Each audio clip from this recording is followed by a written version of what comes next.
Hi, I'm Jody Cohen, and I'm super excited to welcome one of my mentors and most favorite individuals, Dr. Joseph Pizzorno. He is a naturopathic physician, educator, researcher, founding president of Bastyr University. He's also the author of several books, including my personal favorite. I think it's the best book on detox I've ever read, The Toxic Solution. And I'm just grateful that you're here to talk about the parasympathetic state and toxins. And so just kicking it off, can you talk a little bit about how the parasympathetic state puts your body in the place where it can detoxify? Yeah, great question. Thank you for the invitation. So yeah, as you know, I'm an naturopathic doctor. And so I have this foundational belief that the body has tremendous ability to heal. We just give it a chance. Now, a big part of that healing is not only the biochemistry of what goes on in the body, but also these, might say, regulatory and balancing and timing kinds of things that happen. And so you need a balance. You need to have that sympathetic system because that plays a big role. But you have to have the parasympathetic system as well because it plays a big role. Because by balancing together, as you well know, they make sure all the processes work in synchronization. So we have overstimulation of one system, you have problems typically with the other system. But there's another part, and that is, as you poison the neurological system, you impair its ability to balance and communicate with each other. And while sometimes it may damage the sympathetic more, maybe it balances the parasympathetic more, the bottom line is you poison the neurological system and all the balance goes away. I love that. I want to really land on that. So what you're saying is that toxins can dysregulate your nervous system and keep you stuck in sympathetic. Yes. Now here's another further part about that, and that is we have these, everybody knows about the circadian rhythm, okay? And the circadian rhythm is in general based on our sensing what's going on in the world around us. It turns out, I was asked to present a lecture last year on environmental toxins and circadian rhythm. So I said, well, that's actually pretty interesting. So I started diving into the research and realizing that we have circadian rhythm, not just the whole body when you're awake and asleep, but every organ of the body has its own circadian rhythm. Every cell in the body has its own circadian rhythm. And so what's happening is the body's constantly sensing the outside environment to decide, oh, well, now we're in the springtime and fruit's coming. Let's get those enzymes ready for processing all the fruit. Or in the fall, well, now we better restart storing things because, there's not enough sun. We know it's going to be less food available. Let's not start storing them more. Same thing with detoxification. You're smelling, I'm smelling something in the environment that's unhealthy for me. Well, I better get away from that, or I better rev up the detox enzymes. So it turns out there's something called the aerol receptors. And the aerol receptors were first thought to be the sensors for exposure to environmental toxins that then tells the body to rev up the detox enzymes. You now realize that those same sensors regulate all these circadian rhythms. So it went from realizing sensing toxins to the rhythms of the body. Now, here's the big factor. So these things sense things like this nice smell of flowers, which fruit's on its way, or the spore of, saber-toothed tiger. Of course, humans weren't around where saber-toothed tigers were, but you get the idea. Something dangerous out there. Okay, now we've put into our environment all this noise. So now when I'm talking to you, you can't hear me, right? Because of all this, you couldn't hear me, all the noise. We've put all this noise in that we're messing up our sensory systems by poisoning the sensors that are neurological systems. So now we have all these metals and chemicals in the environment that are causing not just direct damage because they poison enzymes and damage tissues, but they poison the neurological system. So now all this synchronization and balance is all being lost. Oh my gosh, you say it so beautifully, and I love the way you connect the dots. You're totally right. So it's not just that the toxins are impeding our organs of detoxification, but they're throwing off our cell membranes, like endocrine disrupting hormones, and our sleep cycles, and our ability. Okay, this is amazing. Can you elaborate on that? Well, okay. So I was just asked to give a lecture on with neurodegeneration, but I said, I want to call it neuroregeneration. I was asked to give a lecture in Moscow. And I'm supposed to be in the air right now flying to Moscow to give that lecture. Wow. So as you might expect, instead, they asked me to give it online. I just finished dictating it online. So I started then looking at what causes neurodegeneration so that we get to neuroregeneration, and almost all of it's due to environmental toxins. So what these environmental toxins are doing, I can read you right here. I'll just pull up the slide. So here are the mechanisms by which they damage. First off, they cause microglial overactivation. Now, why is that important? Right, the glial cells are the immune cells of the brain. Exactly, the immune cells of the brain. So they do their job. Their job is, if an infection is coming along, and a virus gets into the brain, kill that virus. Or the cells in the brain have degenerated, you need to remove the damaged cells, put new ones in. Most people don't realize that we regenerate 1% of our brain every year. So the problem with the microglia overactivation is that there's always some collateral damage. So yeah, it killed off the virus, but it released all these enzymes and oxidative substances and such to kill off that invading organism. Well, it's going to damage the normal tissues as well. Not much, but it's better than overrun with an infection. So when you overactivate it, you're causing a lot more damage to the cells. Okay, and it's indiscriminate. Kills cells all over the brain. So then we have mitochondrial dysfunction, excess inflammation, oxidative stress, misfolded proteins. All these things are aggravated by environmental toxins and by stress and by lack of sleep. So here's what's critical. So when you're sleeping is when you really get the parasympathetic support. That then activates the cytochrome P450, so these the detox enzymes in the brain to break down toxins in the brain. So when you don't sleep, when you don't get the parasympathetic system a chance to function, the detox enzymes don't work as well. And now you're more susceptible to damage. That's amazing. And the other thing that I was thinking about when you were talking about this, people don't realize, they think of the immune system as like viruses and bacteria, but toxins also trigger the immune system, which then triggers inflammation. Can you speak to that a little bit? Yes. So when we look at the microglia, what are the things that activate it? And let me bring up some of the things that activate it. I have my notes right here. Thank you. Okay, so microglial activation, methylmercury, organophosphate pesticides, polychlorinated biphenyls, phthalates, polyfluoroalkyl chemicals. What are those things? Non-stick coatings. Okay. Oh, like what's sprayed on furniture and on airlines, flame retardants. Yep. Arsenic, cadmium, DDT, lead, mercury, organochlorine pesticides, particulate matter, vehicle exhaust, and solvents. So we have all these common exposures constantly over-revving microglia, causing damage to the brain. Wow. And the other thing that I love that you really connect so many dots in this book, you really talk about how when detoxification is impaired, it affects all these downstream organs. Like I remember you saying that diabetes is actually related to toxicity. And I was wondering if you could speak to that a little bit. Okay, good one. So as you know, I've been in medicine now for literally half a century. I've been at this for a long time. First as a researcher, then a student and a practitioner, been founder of Bastyr, and now writing 7 consumer books and 6 textbooks for doctors. So I've had a long time looking at these various challenges. And I'm going to kind of go off on a little bit of a tangent here, so excuse me. But what I'm seeing is that the body has an ability to function. But when we put in toxins, we poison the enzyme system so they can't function properly. So the more the person's being exposed to toxins, the more the enzymes don't function properly. And as those enzymes don't function properly, a couple of things happen. Number one is we start damaging the DNA. So as we get older, our DNA becomes more damaged, but then also our ability to adapt to the toxins by parallel pathways. So we think about biochemistry as kind of one pathway does everything. But in reality, we typically have parallel pathways. So that one pathway is not working very well, the body uses other pathways, may not be as good, but uses other pathways.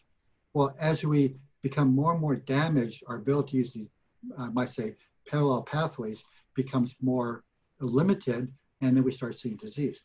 And here's the big factor. People don't see the effects of environmental toxins until they get older, until there's enough damage. So going back to where I started, diabetes.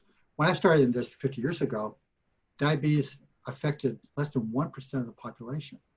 Now, not only does 10% of the population have diabetes, 1/3 population is predicted to get diabetes. Okay. So what changed? Our genetics didn't change. So first thing I thought was, well, obviously we're consuming way too much sugar. Everybody knows sugar is bad for you. When you look at the research on sugar consumption and diabetes, there's no correlation.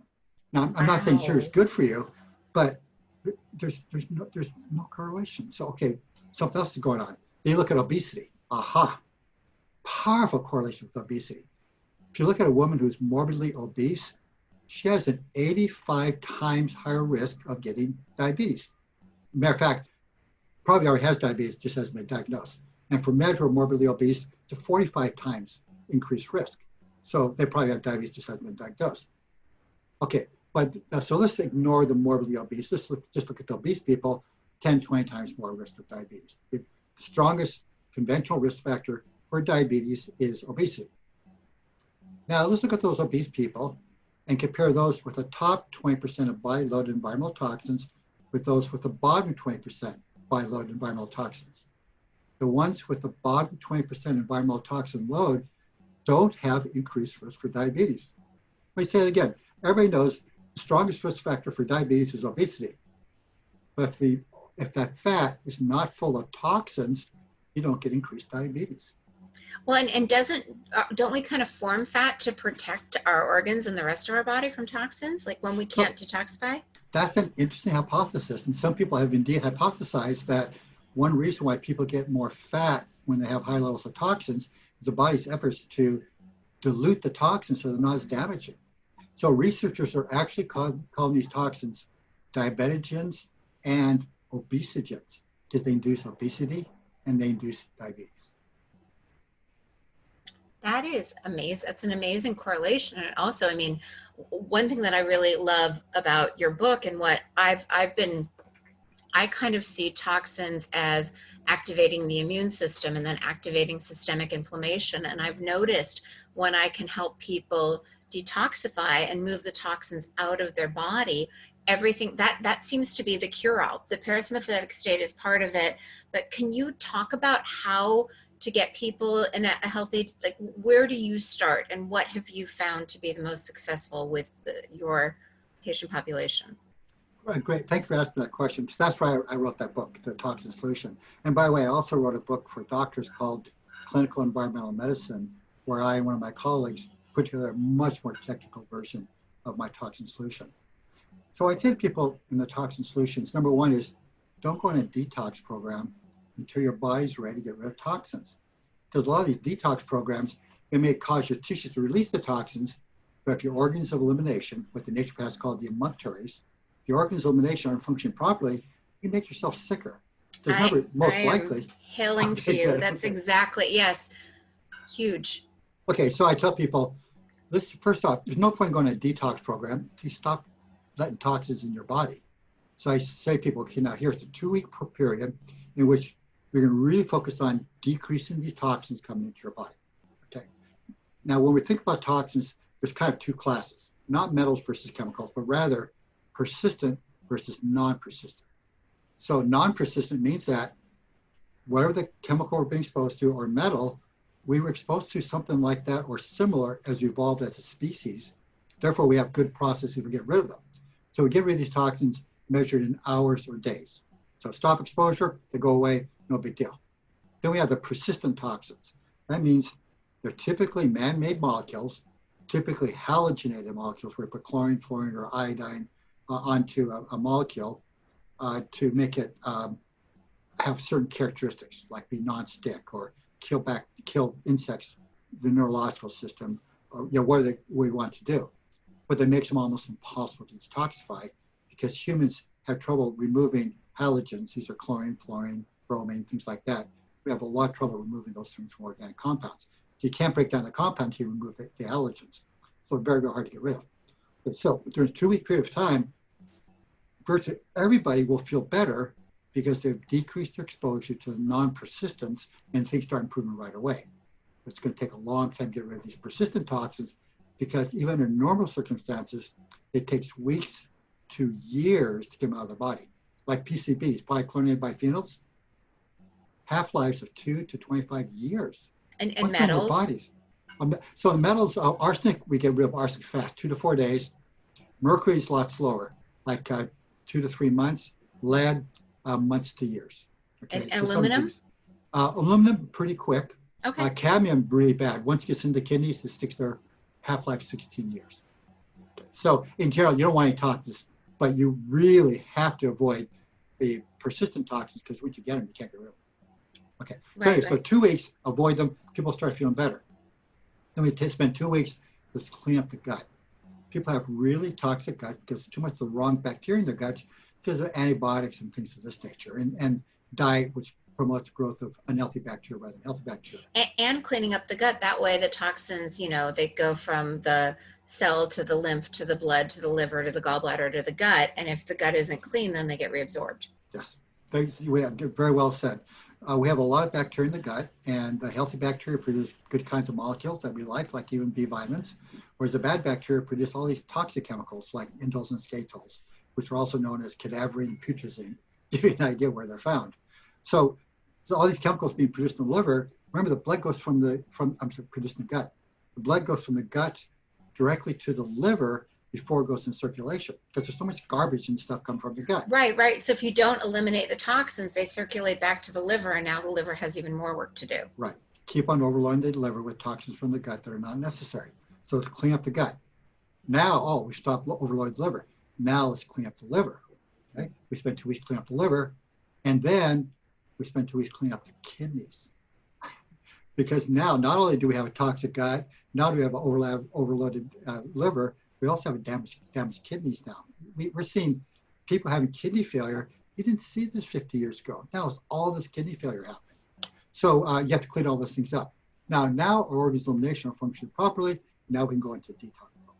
Right, and I think people don't realize, like, going to the bathroom regularly, having low back pain, they don't even know that certain things are kidney symptoms. They just think they're getting old, or liver symptoms. Can you speak a little bit to how they would know, like, oh gosh, maybe my kidneys need some more support, or my liver needs more support?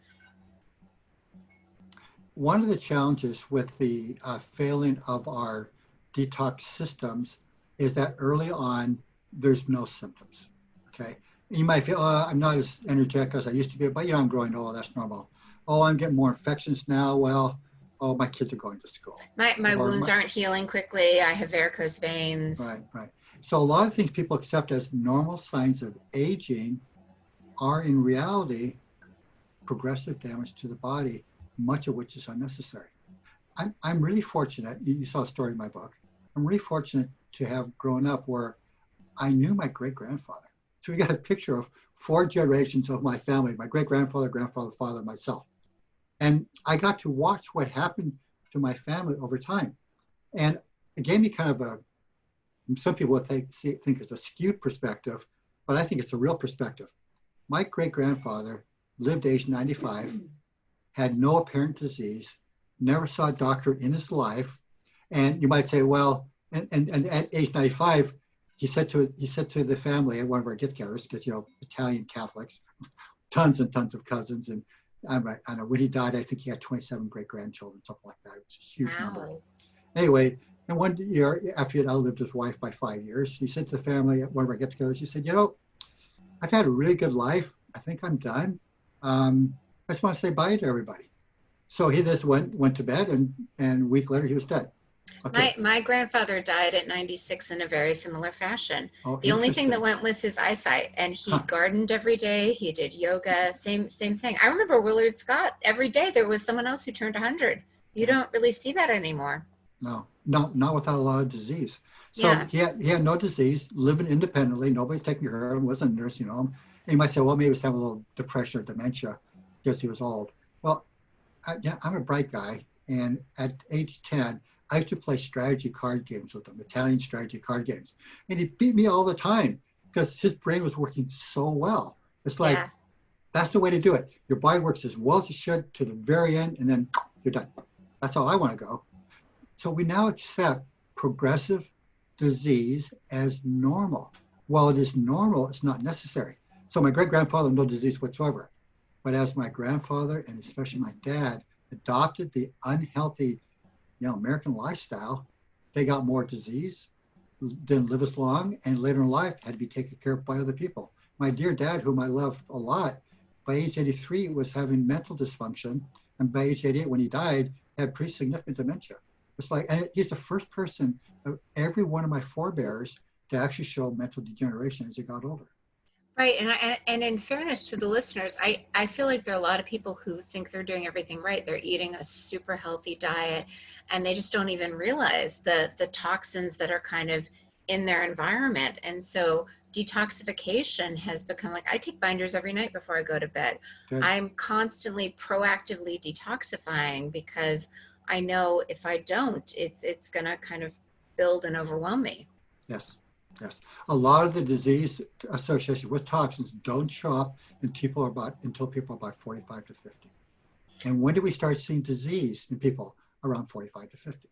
Right. And they just label it as old age. So what you're basically saying is kind of like the iceberg builds up before you ever see it above the surface. Exactly. All these young, healthy children don't realize that they're building toxins that are accumulating in their system until their system can't handle it anymore. Yes, and remember, we're seeing now diseases of old age, chronic diseases showing up in children. Okay, what's going wrong? Yeah. I'm starting to think our society is breaking down into two categories of people. Those who believe everything's fine, normally get disease, and even though I'm eating terrible foods and not taking care of my lifestyle, well, I can go to the doctor will give me a drug, not realizing all the drug's doing is turn off the symptoms of the person's body breaking, rarely does actually fix anything, versus those that are saying, my health is in my hands. Am I going to put good nutrients in my body and avoid toxins, or am I going to go the other way and let myself break down? So more and more people are saying, I'm going to take care of myself. Yes. Remember, people say, it's in my family, I'm genetically bred to get disease. Only 15% of disease is due to genetics. And even that 15%, we now know so much about biochemistry, you can mitigate some of that too with appropriate nutritional therapy. Right. And I want to loop back to something you said in the beginning, that a lot of these toxins are turning off our ability to access the parasympathetic state. But if we can find ways to override it, like gargling, essential oils, yoga, deep breathing, all of these things that are turning on the parasympathetic state, circadian rhythms, making sure we're getting good sleep. It's almost like our autonomic nervous system is things that go on automatically without us thinking about it. But now we need to be much more conscious and kind of make sure we're steering the ship in the right direction. Yes. Don't depend on people or forces outside yourself for your health. It's got to be in your own hands. Every choice you make. What are you're sharp as a tack. What are some of your personal daily rituals that you do to support detoxification and keep yourself healthy? Well, thank you. That's a very good point. And my wife and I are become really, really extreme about this. And I think we benefit from it. So I'll go through and kind of hit the high points. It's not everything, but the high points. So number one is we do not buy food unless it's organically grown. Now I'd say we're probably about 90% organic, not all the way, because some things still aren't available. We're not willing to give them up, but we're 90% organic. We are now growing as much of our own food as we can. So I have a garden with a dozen blueberries, 3 apple trees, 2 cherry trees, 2 plum trees, 5 raspberries. I mean, I can go on and on, and vegetables, things like that. So we're growing as much of our own food as we can. That's number one, food. Number two is the water supply. So in our house, we have a carbon block filter with a precipitator on the line coming from the outside into our house. So all water in our house, whether it's shower, whether it's in the kitchen sinks, has all been filtered. Really important factor. The second thing we've done is we have forced air heating. So we put into it a very sophisticated filter. I recommend at least a MERV 8 filter. That's the rating for the filter. We have a MERV 16 filter. What that means is that on every pass through our filter, 99% of all the garbage is removed on one pass. So by the time it's gone through several passes, we've cleaned up our air supply quite dramatically. We have somebody come in to help with house cleaning every couple of weeks. And even she has noted how we just have less dust in our house just because we're cleaning up so much. The next thing we do is in our kitchen, there's no longer any plastic storage whatsoever. It's all glass storage. was no nonstick pans. Now, yes, that means when you cook your food, it sticks more, but at least you're not putting fluorides, What kind compounds. of, just so people know, what kind of pan do you get? What do you recommend? Oh, we tend to prefer the ones that are stainless steel but have either a copper bottom on the bottom or in the middle of the 2 layers stainless steel. There's something that conducts the heat better. The stainless steel does not conduct heat very well. Let's get rid of copper or aluminum, but we make sure they're all covered up by stainless steel. Okay, but pans get dirty. You have to clean them more.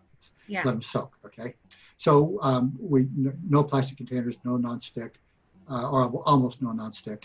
And then my wife also makes up a clean solution. So we don't bring any of these synthetic clean solutions. She just gets a quart of water, puts in a pint of white vinegar, and then a few drops of essential oil. She likes lavender. That's what we use for cleaning. That's what I use too. I like lemon. Okay, great. Yeah. That works well. And then I guess the final thing are healthy beauty aids. So we get healthy beauty aids that don't have phthalates in them, don't have lead in them, don't have all these things that poison our bodies. Right. Because we know, like from essential oils, things that we put on our skin gets into our system in 20 minutes. And so that can be good things that we want to get in and some toxins that we don't. Yes. So those are the ways we try to avoid as much as possible. And then we do everything we can to facilitate our body's ability to detoxify. So we take a couple of supplements for that purpose. One's called N-acetylcysteine, or NAC for short. That increases production of glutathione. That plays a huge role in detoxification. We also take dietary fiber supplements. Even though we're primarily vegetarian, we eat fish occasionally, we haven't eaten meat for 50 years. We try to make sure we get as much fiber as possible, and we try to sauna regularly. I recommend people sauna at least once a week. I'm not as good about that as I'd like to. But you just need to sweat. It doesn't matter how you sweat. Because your skin is your biggest organ, and if you can push toxins out through your skin, it lightens the load on the kidneys and the liver. Not only does sweating get rid of toxins, but it's amazing. There's many toxins that go out through the skin that don't show up in the blood or urine because the body has so much trouble getting rid of them. It just sequesters them out of the way, try to keep them causing too much damage. But when you're sweating, there's an open mechanism to get rid of them. Never heard that before. That's great. Oh yeah, look at the research to Stephen Genuis out of Edmonton, Alberta. So he's a pretty smart guy. So he takes some people, he measures the level of toxins in the blood, measures the level of toxins in the urine, and then sweats them, collects the sweat, see what's in it. He's finding all stuff in the sweat that's not in the blood or urine. And for people that are listening, how often? So you go in the sauna at least once a week for 20 minutes, longer? You want to be heavily sweating for at least 20 minutes. Okay. So the optimal window is between 20 and 40 minutes. Okay. And there's tons of research on looking at saunas and looking at things like, all-cause mortality. And what's interesting about the research, they compare people who sauna 4 or more times a week with people who do only one sauna a week. So we're not even using a non-sauna control group. We're using one sauna a week as a control group. 30% reduction in all-cause mortality. 50% reduction in cardiovascular events and cardiovascular deaths, decrease in dementia. I mean, all these things that are happening from the sweating. So it is very effective at getting toxins out. The toxins are actually damaging us right now. That is super helpful. Great tip. Anything else before we wrap? Any other tips that you want to pass on, the supplements or? I could talk for hours on other things to be doing, but I think the more important point is the body has tremendous ability to heal if you just give it a chance. Right. That means get into people the nutrients that they need, because some people have more need for some nutrients than others because of genetics is up to variability, and get out the toxins, particularly those that are most damaging to an individual. And people have a wide range of sensitivity to toxicity based on their genetics. Right. And once you kind of get all of the things that are confusing the immune system and the body out, Yes. then it can function more optimally. Yes. Okay, great. Well, how can people find you? Obviously, they can get your book, The Toxin Solution. If they want to learn more, where should they go? Well, I have a website, drpizzorno.com, drpizzorno.com. And this is a good reminder, I need to update it. Okay, great. I'm so busy writing and lecturing and such, I forgot to do my own website. Oh, well, thank you so much. This was super helpful. I really appreciate it. Happy to be helpful.